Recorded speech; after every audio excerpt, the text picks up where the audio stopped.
Emotional eating was my #1 downfall when it came to me being successful with my weight loss journey. And because you decided to click on this video, I'm sure it's something that you are dealing with as well. So it is my goal to provide you with comprehensive tips that you can use to help you stop the emotional eating cycle. Welcome to my channel. I'm Laura, and thank you so much for clicking on today's video. And if you're new here, please feel free to hit that subscribe so you can continue to receive some of the best tips, tools, and wisdom to help you create long-lasting weight loss results. So before I get into today's video, I want everyone to understand that I've had to face multiple different areas of struggle within my weight loss journey. I've had to overcome different food addictions due to the food choices that I was making on a regular. I've had to learn how to create a healthy relationship with food due to extreme dieting and over-restriction. I have also had to overcome emotional eating due to food being my main coping mechanism. And if you don't take anything else from this video, please understand that weight loss and health isn't black and white. Nor is it one size fits all. This is one of the main reasons why I provide so many different tips and tools, and why I encourage you guys to try new things so you can figure out what works best for you. Some things in today's video might be considered extreme, triggering, and to some people maybe even unhealthy. But when you are dealing with multiple areas of struggle at once, when it comes to your weight loss journey and you being successful and creating long-lasting results, it is extremely difficult to focus on improving one without feeling like you aren't depriving the other area. This is why I recommend and support mastering one area of struggle at a time. And if you're lucky, you might be able to kill 2 birds with 1 stone. So with that being said, let's go ahead and get into today's video. So it's important to understand that majority of the people who struggle with weight loss are struggling with some form of emotional eating, whether it is realized or not. Because emotional eating normally is connected to sadness, grief, depression, anxiety, or stress. And very seldom is it connected to the more positive emotions like joy, happiness, and even excitement. Either way, the first step is understanding that emotional eating can be triggered by any of these emotions and can be just as sabotaging as the other emotions.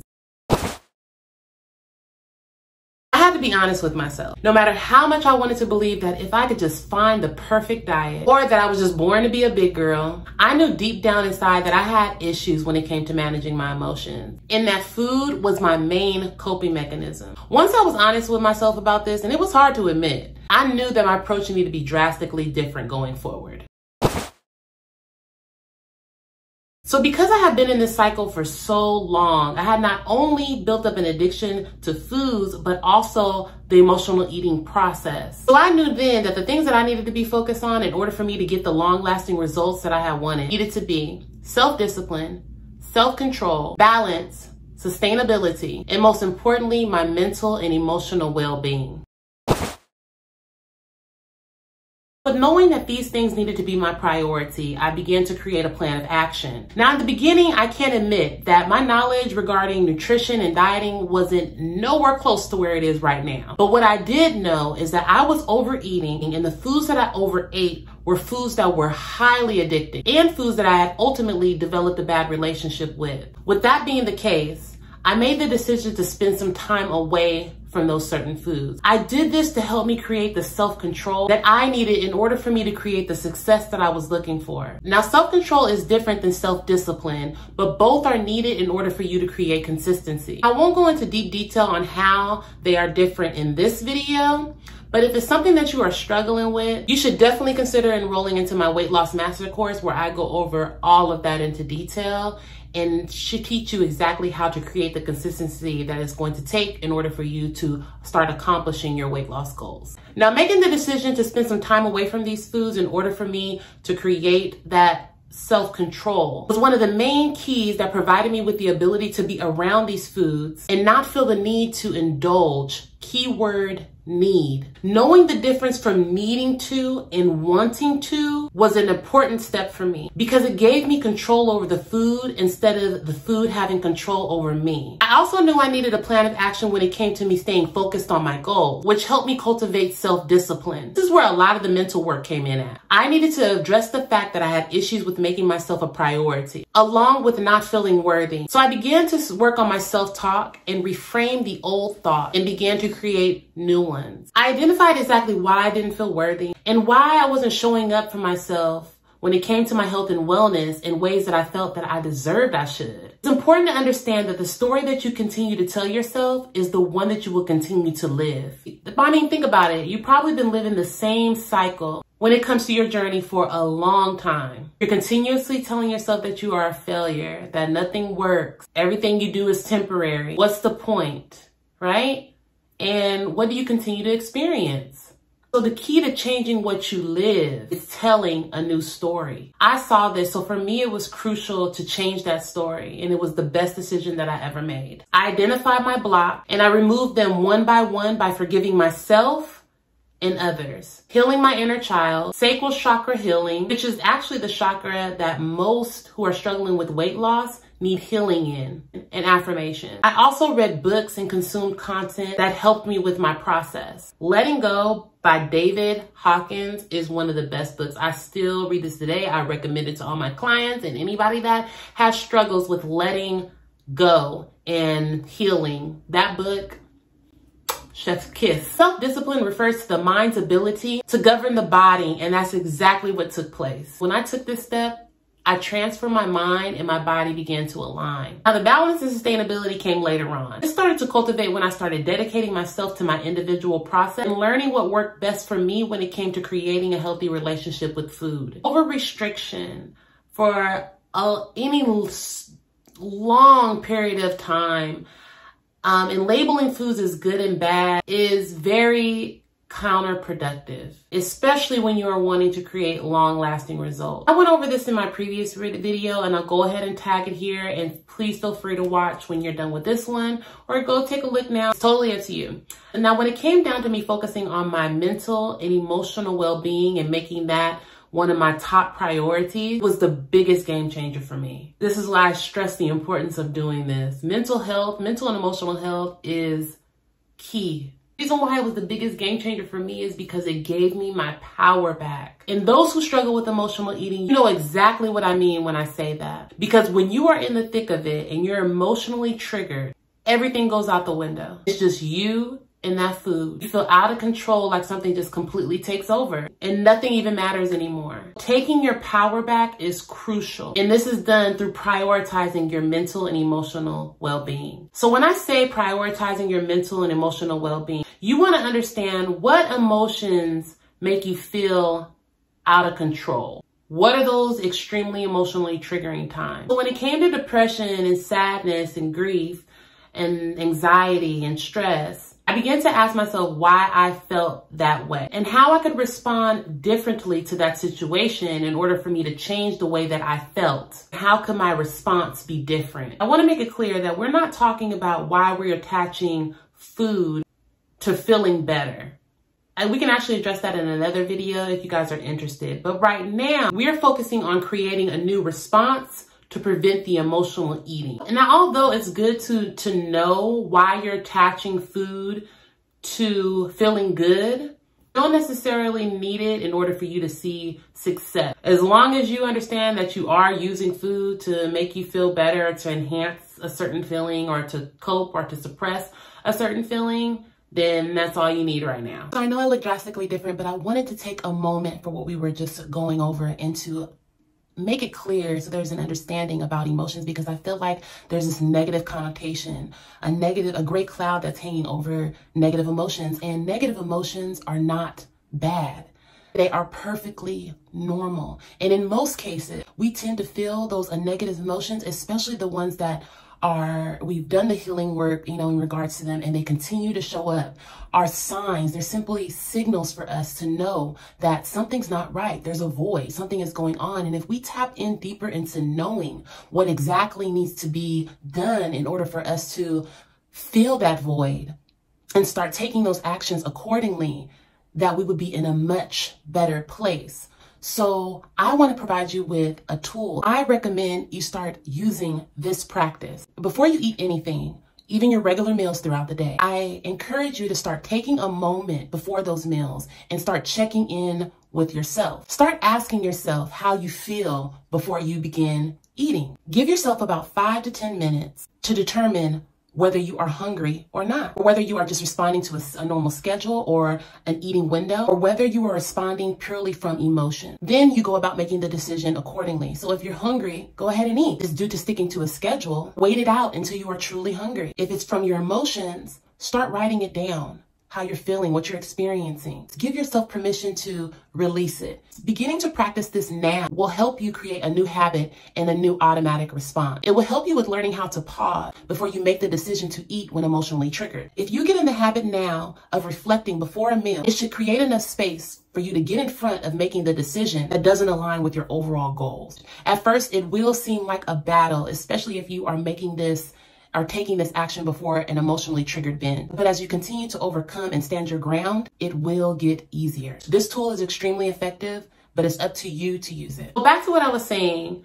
When I started digging and understanding the why and how I could show up differently in order for me to prevent the feelings that I was feeling, or allowing me to respond differently, or to help me respond differently. There were times that there was a need for me to speak up for myself in order for me to change the way that I felt. Sometimes it meant that I needed to set more boundaries. Other times it meant that I needed to trust my intuition or my instincts more. At times it meant that I needed to release instead of suppressing or running from them. The more I gave myself permission to sit with my emotions and actually understand them and what they were trying to tell me, and then actually follow through with a new response and or action, was the day I no longer needed food to cope. This did take time because at first I didn't trust myself or the process. It was painful and intimidating to actually sit with my emotions. But the more I decided to sit and understand and give myself grace through my process, it became second nature for me and a new way of life. Matter of fact, let me know in the comments what you think your new response should or could be. Now, the key is practicing the new response as much as possible. Again, remember when these times come up, it's like everything out the window. So you need to be prepared. You need to be ready. My methods that I use for releasing, that I use religiously, are journaling, spending time with my higher self and God, and working out. During this time, I talk about or think about my feelings and my experiences. I do self-reflection, growth. Now, your method of releasing could look different. It could be counseling, it could be Reiki sessions, therapy, meditation, or even group meetings that are catered to your needs. When you have a method of release, it helps with keeping you balanced, and it improves mental and emotional stability. I recommend you find what yours is and stay on top of it, because I can tell you right now, when I do not, I definitely see and feel the difference. So most people won't tell you this, but it's easier to learn how to control your reaction to the emotional trigger than it is for you to try to prevent being emotionally triggered. That takes a long time to master. Trust me, I'm still working on that. I get pissed and upset just like the rest of us, okay? And honestly, I believe it's because life can be an emotional roller coaster, especially in the times that we are currently living in. It's almost impossible to not be affected by something in some way, shape, or form. So I recommend focusing on your response. That's something that you can have and learn how to have full control over. Remember, I was talking about the other emotions that are more high vibe and positive. Matter of fact, I'm curious to know how many people think that they fall into this specific category. And if you're liking this video so far, it would mean so much if you go ahead and hit that like, give me a thumbs up. It's a free way to support my channel and allows me to reach more beautiful people like yourself. So if this is your area of struggle and you find yourself getting caught in this continuous loop of over-consuming when you're excited or happy, joyful, or even when you are experiencing nostalgia, you want to be aware and then address accordingly. Now, this process wasn't as deep for me. I felt like I had so much attached to those other emotions that didn't feel as good as these ones. And because I had already been working on the self-control and self-discipline part of my journey, it was easier for me to address this part. I simply admitted to what I was doing, identified why I was doing it, owned it, and began to make different choices. So for me, like I'm sure majority of us, food has always been in the middle of a celebration. So I had attached food to love, certain people, enjoyment, fulfillment, excitement, certain events, places. So I knew that at the beginning of my journey, attending social gatherings, celebrations, and events every weekend wasn't going to be a good idea, nor was it going to help me progress in my in this area of struggle. It just wasn't going to be a good idea for me because it put me into situations that had the ability to sabotage my process. Now, when I say sabotage my process, in one weekend, I can eat almost the same amount of calories that I could eat in a week. So we're talking about eating about 15,000 calories for a weekend. Now that's 5,000 calories a day. When my average at the time to lose weight was about 2,100. So even if I was on track during the week and eating within my deficit in order for me to reach my goal, after the weekend, it would average me out to about 3,600 calories per day. And that's way over my daily caloric need in order for me to have reached my goal. So I chose to opt out. Now, this didn't mean that I wouldn't visit family or friends or lock myself down and away from the world, because being social is a part of creating a healthy lifestyle, and it's a part of your health and well-being. But if food was the center of it all, I wouldn't attend every single time. I did. Sometimes I would bring my food that I can enjoy and still stay true to my process. See, I want you guys to understand this. I had to deprogram myself from believing that everything revolved around food. And not only that, I was in the midst of breaking food addictions as well. So this was necessary for me. People ask me all the time, is it that serious? Yes, it was that serious for me.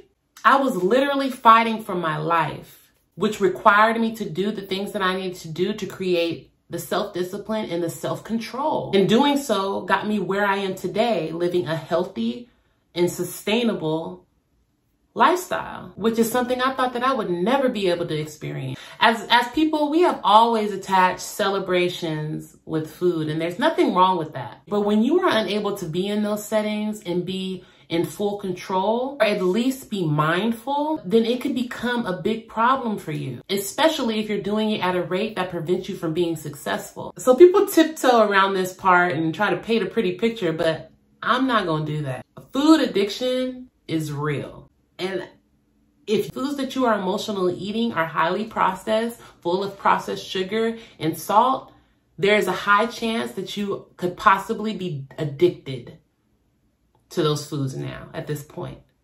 Meaning that you put yourself in those situations, it's almost impossible for you to say no. This is not everyone. This is not everyone.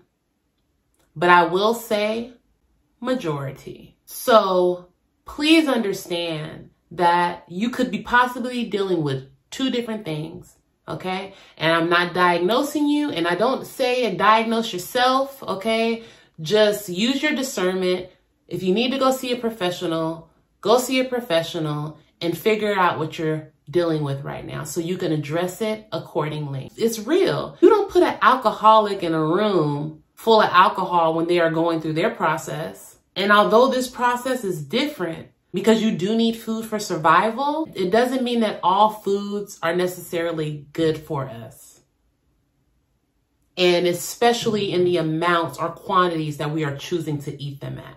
Sounds a bit harsh. I know, I get it, but this is tough love. This is not kitties and flowers and butterflies all the time. I love you guys, but sometimes you need to hear what you need to hear and not what you want to hear. I had to face the same reality. I had to undo that program and upload a new one. So after I established that everything didn't need to revolve around food, this helped me with separating the connection that I had made between people in food, places in food, and events in food. Because I can go to the mall and feel like I had to eat every time I went there. Or just because I went out every weekend to go run errands, I felt like I had to go eat out. And again, there's nothing wrong with it in moderation. But if you're doing this continuously and you're eating the amounts that it's not conducive. Okay? It's not conducive. So you need to make the separation between these things in food and in eating. Okay? Even though they're fun and we enjoy them and they bring, it's excitement, nostalgia, and all of that, you need to be aware of what's going on and start to be able to step back and reevaluate and start approaching it in a different manner. When I went through this process and started separating the connections that I had made, this gave me the ability to create healthier experiences. And because I took those steps, I now am able to be in those settings with more control. I truly hope that you beautiful people enjoyed today's video. And if you did, please let me know by dropping me a comment. Thank you so much for watching. I love you all, and I'll see you next week.